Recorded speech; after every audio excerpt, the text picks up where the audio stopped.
السلام عليكم ورحمة الله وبركاته. أخواني أعزائنا المشاهدين، مرحبا بكم معنا في حلقة جديدة بعنوان أهمية المعادن للطيور والحمام، للطيور بشكل عام.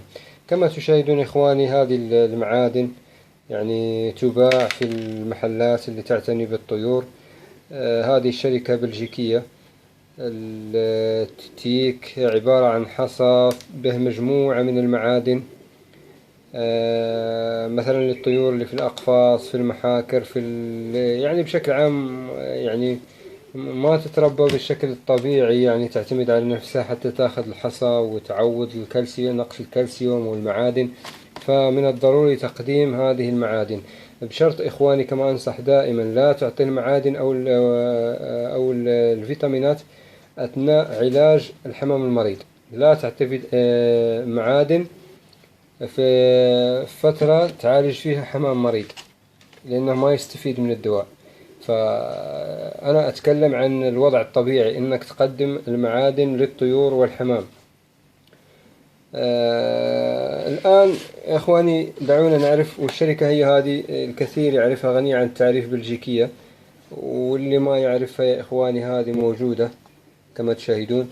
فبالنسبة للإناث اللي عندها نقص في البيض، قشرة البيض ضعيفة، فمن الضروري تقديم الفيتامينات والمعادن كما تشاهدون إخواني.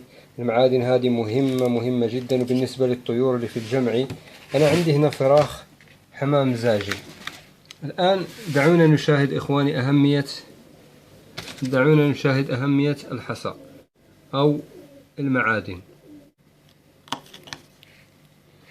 إذن إخواني دعونا نشاهد، نعرف أهمية الحصى. كما تشاهدون إخواني، صعب علي شوية قطعها لأني ماسك التليفون.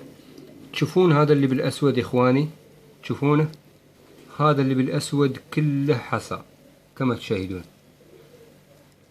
تخيل إخواني، حتى الفرخ الآباء يعطونه حصى. تخيل حتى تسمع صوت الحصى يوم ينزل في الصحن. تشوفونه. إذن يا إخواني، أنتوا الحين تأكدتوا أهمية الحصى. سبحان الله، يعني الطيور تعرف، يعني شوف يعطون الصغار.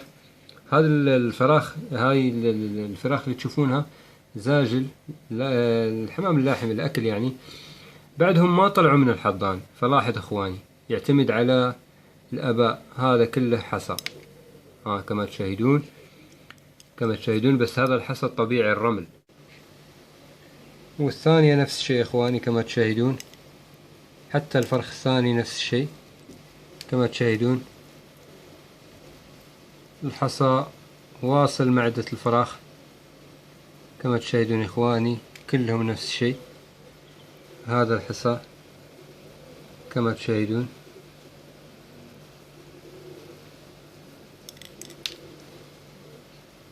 بس مثل ما ذكرت، هذا الحصى الطبيعي لأنهم في الجمعي، هذه فراخ زاجل نفس هذا، بس هذا اصطناعي تحكم فيه تحكمت فيه الشركات يعني.